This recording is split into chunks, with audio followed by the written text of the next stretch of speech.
Good morning at about 2:30 a.m.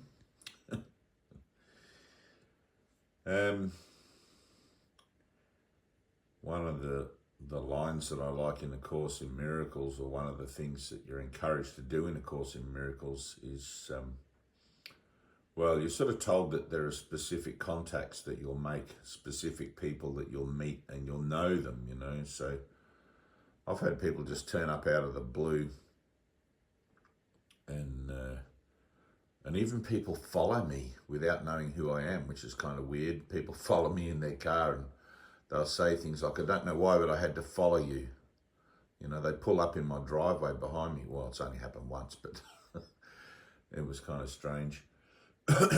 And but everybody's inspired by the Spirit to do whatever they need to do, and that can look like anything. And I would always encourage anybody to follow their heart, you know, like to do what you need to do. Don't think that it's strange. Don't worry about what other people think, because the ways of the Spirit are strange to the ways of man. The ways of man are organized and formatted and planned and arranged, and the ways of Spirit are just spontaneous. They just happen. They're just, you know, Jesus calls them in the Course out of sequence time intervals or something like that. And I've had many of those in the last God knows how many years, but just things, you know, and then you reflect back on them and you go, that was a little bit out of sequence, or a little bit odd, or a little bit weird. How that happened. You know, it's like I once had a woman who I didn't really know her, or I didn't know her at all actually, like in the form. And she drove 2 hours. She just contacted me online. Her husband had just passed, like literally that day they were at the funeral. She contacted me online on my Facebook page, which if you want to contact me there, it's Dave Phare, Phare. And said, I have to come and see you. And maybe she'd been watching my videos or following my page, I don't know, but she wasn't actually on my page, and she drove 2 hours to come and see me, and we had an incredible face-to-face and hands-on moment that lasted probably about 3 or 4 hours. And then she left. And definitely the Spirit dropped into that relationship, as it did with the one I was telling you before. But lots of things can happen, and you get used to that. You know, you sort of, it always surprises you, but you get used to these things happening that are sort of out of sequence. People just showing up. And I had somebody come into my little shop, and I have a copy of A Course in Miracles in the counter, and just the other day, and she said, oh my God, I have to have that book. And she didn't know why, she didn't know what it was about, and I asked her, I said, are you going to read it? I mean, a lot of people take this book and it just ends up on their coffee table or their bookshelf. I said, I'm happy to give you the book for free, but you at least tell me you're going to read it. Because they cost money to get those books printed, but we do give them out for free. And Annie Liley, Liley, on Facebook, who's in charge of the Borderland Foundation. Look her up on Facebook. She's on my Facebook. I think she's just handed over directorship of the foundation to Tom Glod on Facebook, and Brittany Shawley, Shawley. You can contact those guys too for a copy of the course if you don't have one. Anyway, I feel like in this video, like we encourage each other, we support each other, you know, so this video really needs to be more supportive of that idea, because we're walking each other home. We're awakening together through a process of divine forgiveness, which sees that nothing actually ever happened, because this is a dream. And no one's judged for a dream. And I have people ask me all sorts of questions, but I don't really have I can give you conceptual answers to a lot of questions, but it's better if you make your way towards your own revelatory experience, because that will answer the one question that sort of puts the rest to silence, you know, quietens the mind and everything else like that, which does the maximum to raise your vibration and bring you up to speed, which, funnily enough, is what this process is called. It's a celestial speed up, or it's what it's referred to as anyway, the celestial speed up. When you start doing the workbook lessons in the course, it's like, man, if you're doing them properly, you will get a speed up. You'll recognize it within yourself. But you must understand that, and I've mentioned this before in other videos, this is a process of give up the world and follow me. Not give up the bad things about the world that you don't like and keep the rest and follow me. It's like the whole continuum goes bye-bye. It's like in the Matrix where Cypher tells Neo, you know, prepare for everything to go bye-bye. So it all disappears, everything.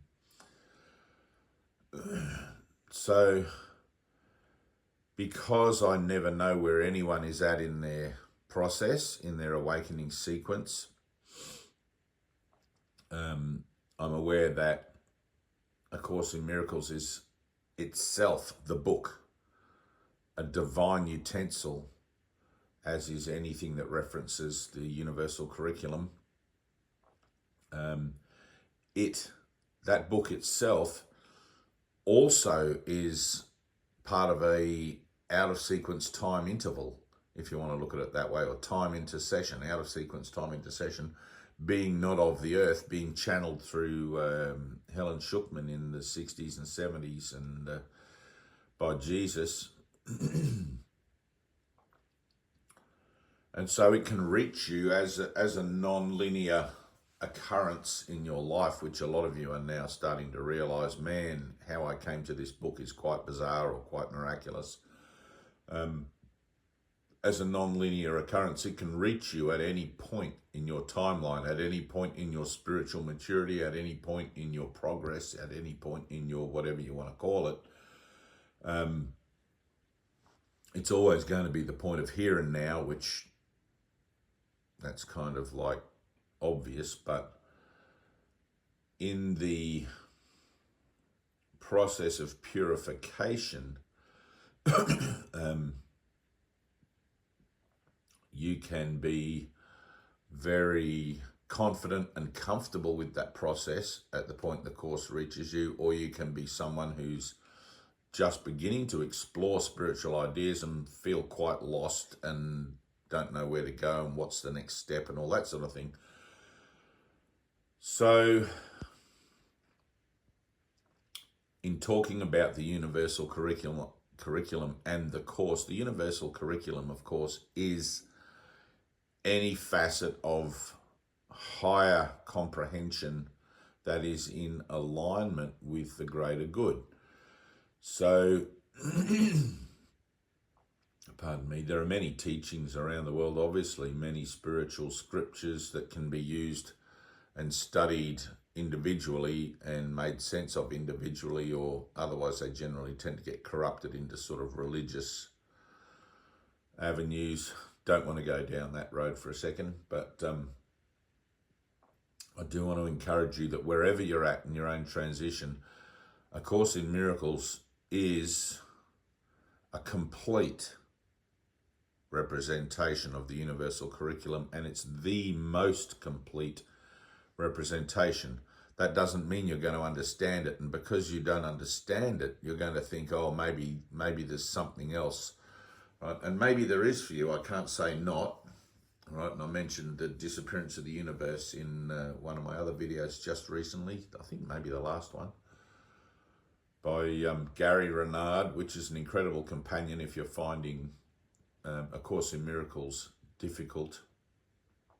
But one of the things that, whether you see yourself as a novice or whether you see yourself as someone who feels quite confident to make decisions regarding your spiritual direction.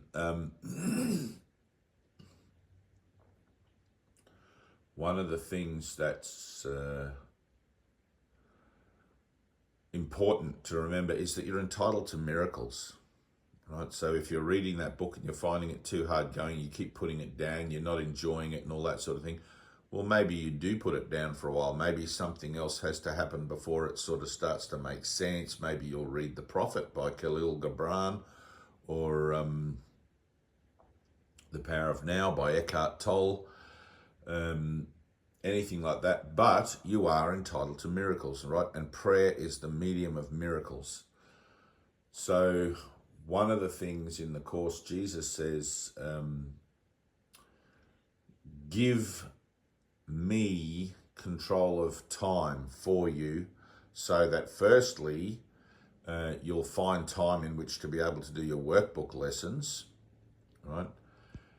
And also through giving the Holy Spirit your mind, right? Through allowing the Holy Spirit to do what needs to be done in you, the way will be made easier, very much easier for you to be able to understand what it is you're reading and to be able to put it into practice, right? Because one of the things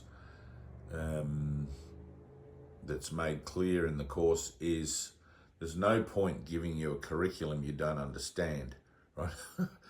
And it would be hardly helpful. And that's the way Jesus talks about talking in tongues. And if you've ever been to I'm not sure if it's a revivalist Christian gathering. We went to one in Canberra once, traveling around. We're invited to one, so we went. And everyone was sort of like making these weird noises and talking in tongues. That's what they said, which is supposedly the language of angels. But I couldn't understand a word that was being spoken, and there was no resonant frequency that brought me any feeling of kind of spiritual activation, which I've had with other things. And there was nothing out of the ordinary about it. But in the Course it says it's hardly helpful. Talking in tongues is hardly helpful if you don't understand what's being said. The Course is very reasonable. But something I know about it is, because your ego is always against you and time is always against you, it's helpful to hand over the whole process to Jesus. Like, I've got my book, I want to be able to read it. Help me even to read the words on the page. Right? And one of the things I know about the Course is you can read a whole page, get to the end of it, and not know what you've read. It's like, I have no clue what I just read. And a lot of people, because our minds are so superficial in time and space, we're dumbed down, or we're what would you call it?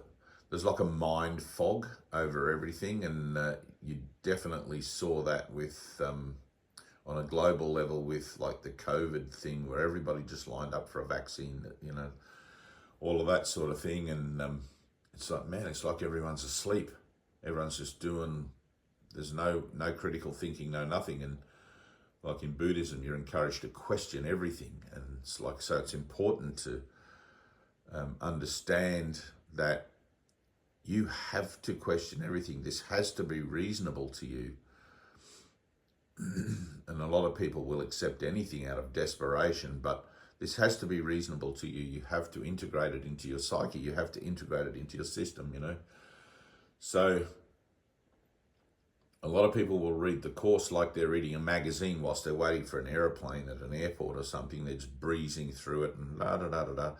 And it's easy, and it's the same thing with meditation. It's easy to drift off, right? So beginners at meditation will often fall asleep, and I know that from first-hand experience. They'll often fall asleep, or they'll often give up, or all that sort of thing. You have to be determined. This is a whole new thing, and your ego's against you, okay? Which is why it's important, and this is where I'm getting to with this video, which is why it's important to invite the Holy Spirit in.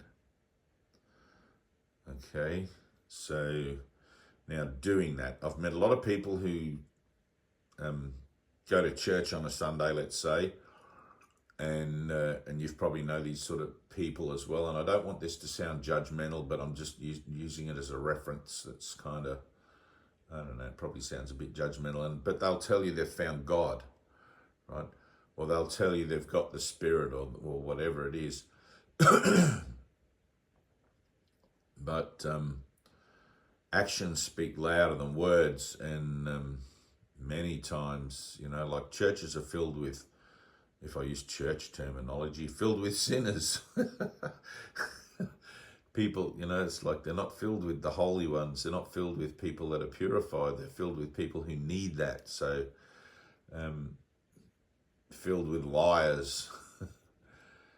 And I'm probably not representing what I'm trying to say here very well, but when you invite the Holy Spirit in, it's got to be experiential.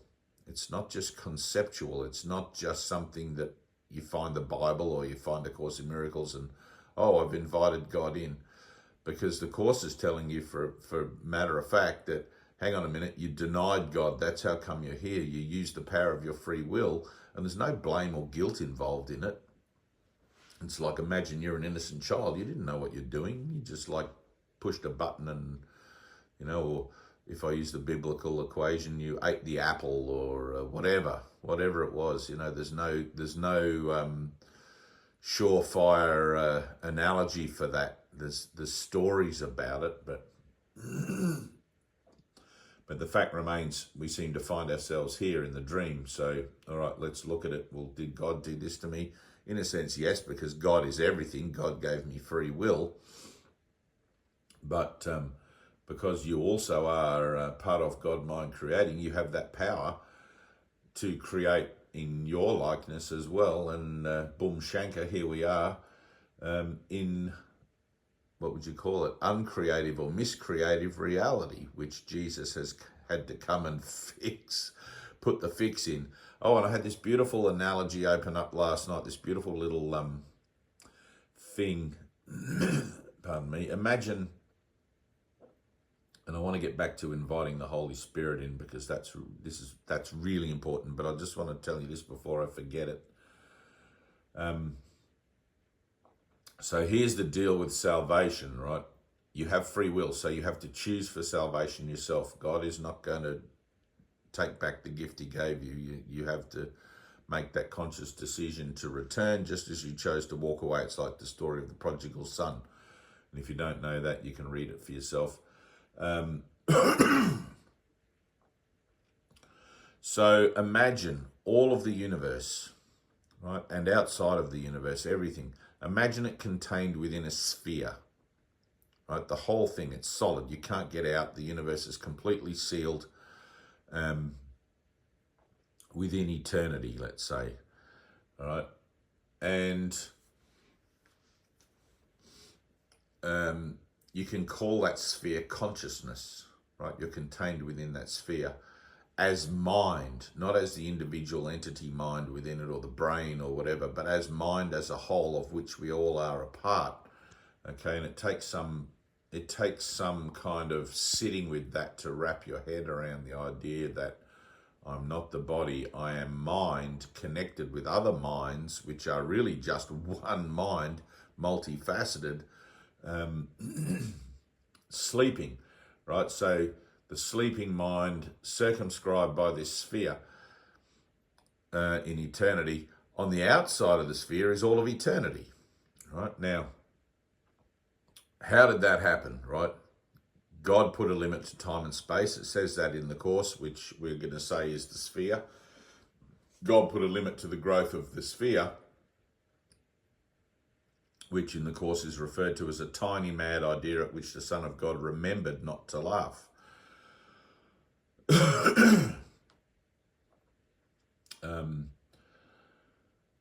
So there's the sphere of consciousness, which is operating in reversal to the creative power of the universe,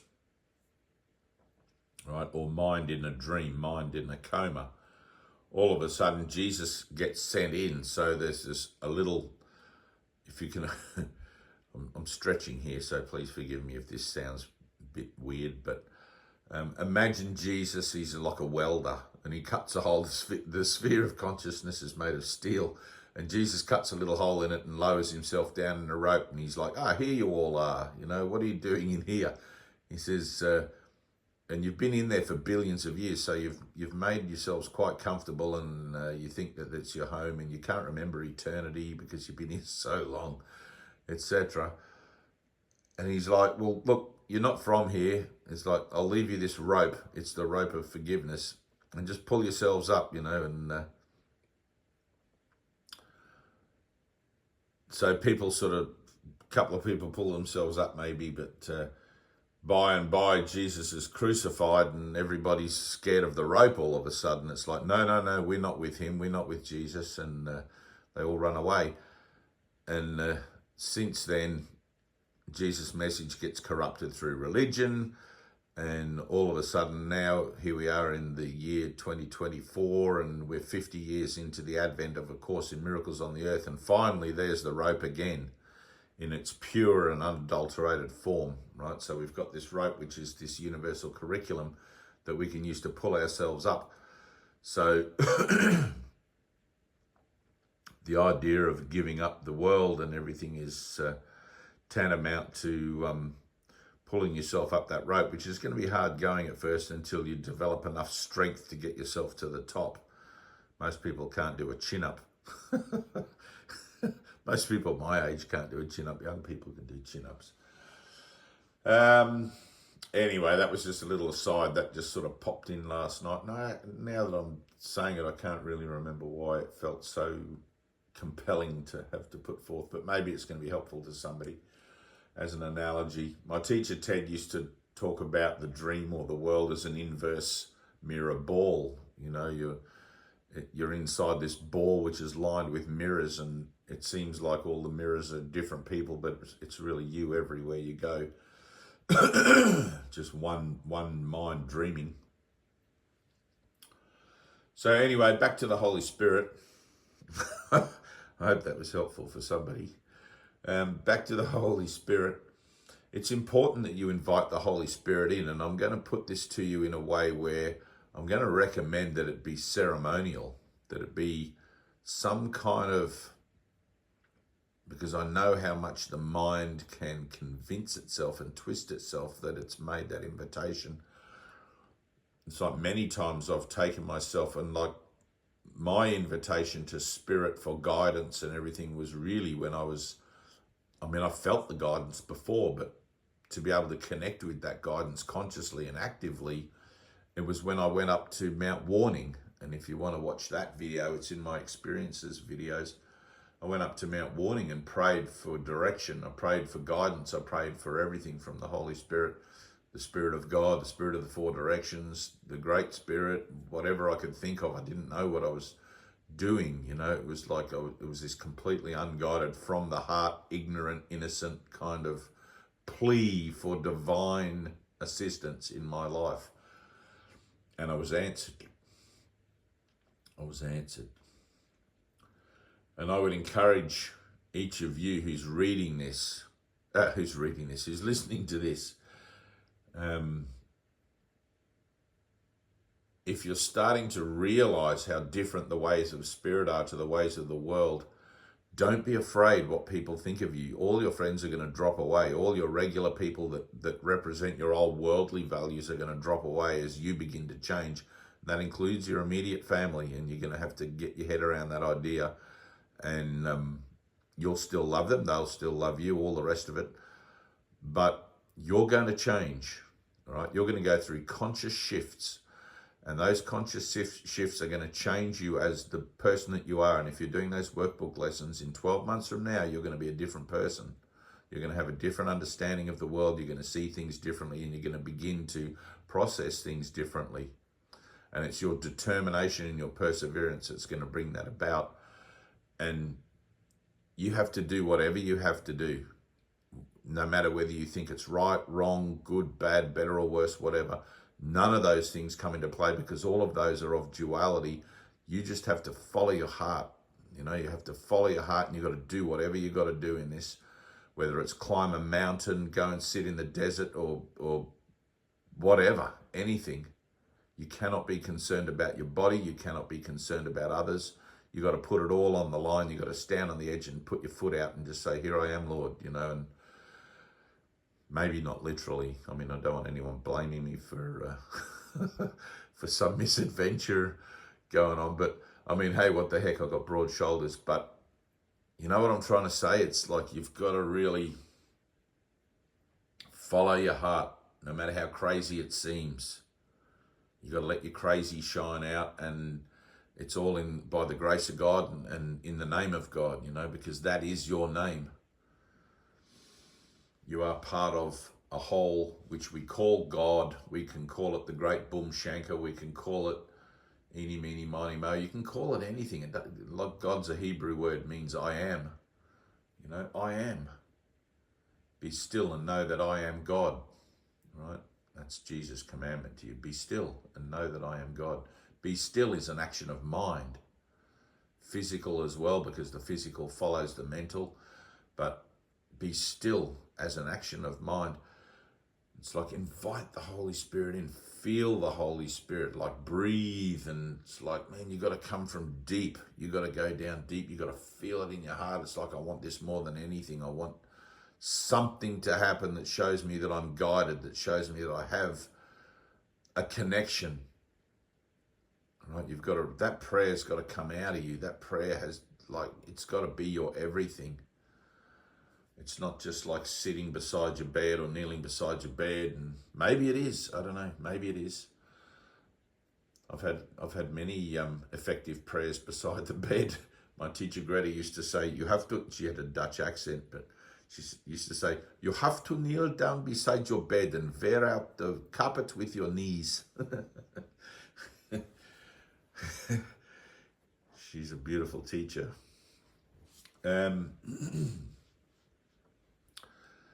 Yeah, so that's what I really wanted to convey in this video. That feels important to me and feels, and I'll get back into more teaching sort of videos, but because we've got such an influx of new subscribers, people that are just picking up the course for the first time, it's like, man, I really want to be there with you guys. And like, I know how valuable it is and how valuable it was to me to have somebody with you who, even if it's their own perspective and knowing that you're going to have your own perspective on it, right? But to have other people's perspective on this and to have other people's certainty, to have, like, I'm giving you my total certainty based on the experiences I've had that marry up to what the Course tells me. Like, don't trust yourself, right? Even one drop of ink in a bucket of water, even though you stir it around, you can no longer see the ink. That water is polluted, okay? And it's the same with your mind. Don't trust that all of your words are not without ego laced in there somewhere, because they are, which is why you got to feel this in your heart, in your feelings. It's like that any prayer has to come from your heart. You got to really feel it and get in touch with it. It's not about the words you use, because God knows what you want before you even ask, all right? This is a done deal already. So we're just going through the motions and we're learning together how to collapse time. That's what we're doing with the Course. We are learning to collapse time. And I've got plenty of videos about that, but I'll do another video maybe about it soon. We're learning to collapse the time of the cause and effect relationships that you find yourself in, which come around in cycles again and again and again and again. And they get snipped out. Whatever work you do in this lifetime gets snipped out of every lifetime, and you shorten the distance between the alpha and omega points, which is the beginning and the ending of your own time sequence in space. And you bring the moment of your awakening closer to you every time you forgive. Right? But forgive, and which is the technology of collapsing time. But forgiveness has to be divine, you know. God doesn't forgive because God never judges, right?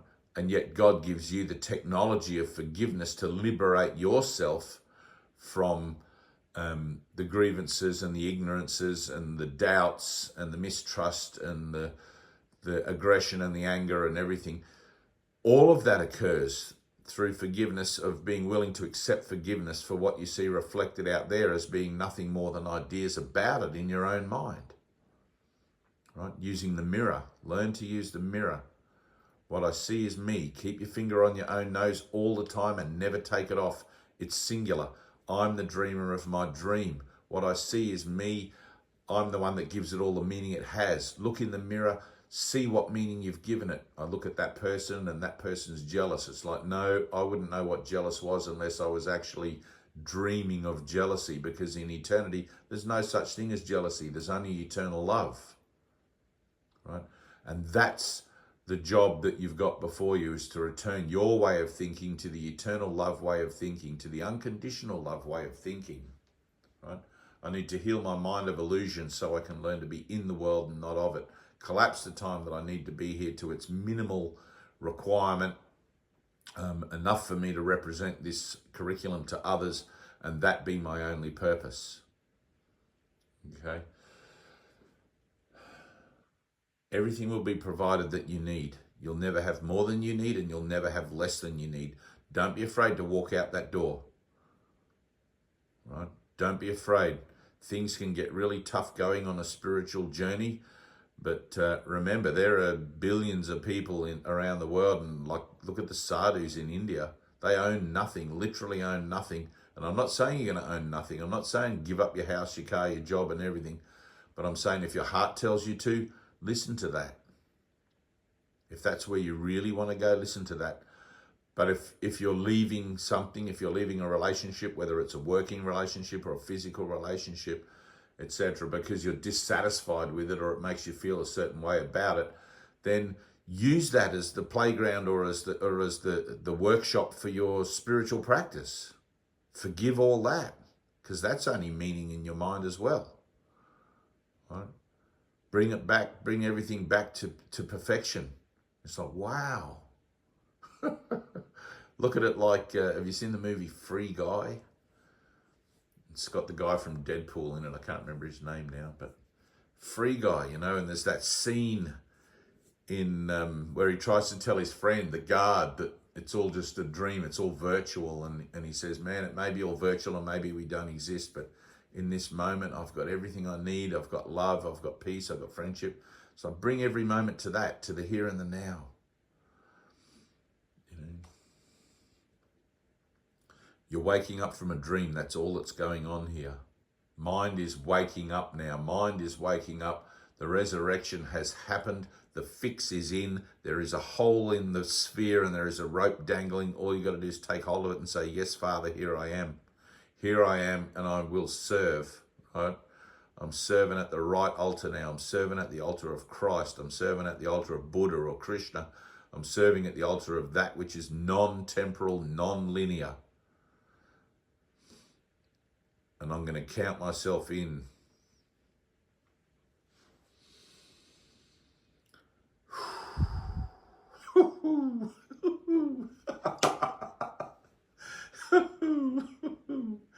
Getting a little passionate there. That passion is beautiful. That passion is a good thing. Give up the world. The world can't tell you who you are, what you are, or anything. You're free. You're a child of God. You're free. Don't let the world tell you who you are or what you got to do. Your body and your vessel, your avatar, it's a divine instrument. It was given to you so you can learn to make choices, so you can learn to make better choices. The world was made as a place, as a forum for you to come to, so you can learn to make better choices. Don't listen to the world that tells you that you don't have a choice. There's always an option. There's always a miraculous, a miracle-minded option. Learn to become miracle-minded. Say that to yourself 100 times when you finish watching this video. Sit and do a little mantra. I'm learning to become miracle-minded. I'm learning to become miracle-minded. I'm learning to become miracle-minded. And say that to yourself until it really sinks in past that drowsiness and the amnesia and the sleep. Like it will. You'll feel it kick in. When it kicks in, you'll feel it kick in. It's like it won't just be words. It'll be experiential in you, I promise you. Probably by about the time you get to the 60th recitation. Maybe get yourself some prayer beads. There's 108 beads on prayer beads, on the japa beads or mala beads. They're a Buddhist idea and they'll be a temporary thing that you use if you do use them, but they're incredibly helpful doing a little mantra like that, especially if you're a beginner to meditation, and you just pull the bead through with your thumb, you know, drape it loosely over your fingers. I think I did a video on beads actually. Tina, if you're watching this, maybe you can tag that video at the end of this one. Thank you, dear one. That would be cool. I'll send you a message about it anyway. All right, that's it. I don't have anything else to say. Like, let it be passionate. The heart is passionate. All right, so the passion of the heart with the power of the mind. The mind is where you make the decision, and the heart is where it has to be passionate. Right, they come together, heart and mind together. But above all, follow your heart. Don't worry if it sounds weird that you feel like you want to climb a mountain to talk to God. Do it. Whatever it takes, do it. Whatever it takes. Really, literally, whatever it takes. I love you.